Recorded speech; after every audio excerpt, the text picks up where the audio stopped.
వారి వారి అభిలాషలలో వ్యక్తులను ప్రవర్తింపనిచ్చుచు కఠినముగా శాసింపక దైవ వస్తువులందు రుచి కల్పింపవలను.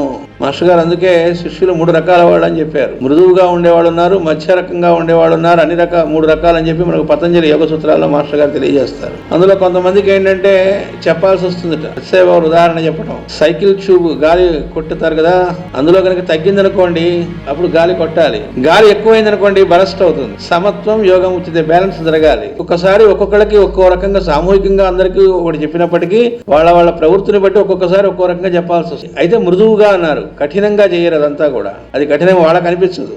అందుకే మాస్టర్ గారు తిడితే అవతల వాళ్ళు నన్ను తిట్టారని గర్వంగా ఆనందంగా చెప్పుకుంటారు. అది లాలింపే వాళ్ళ నుంచి మార్పు తేవడానికి.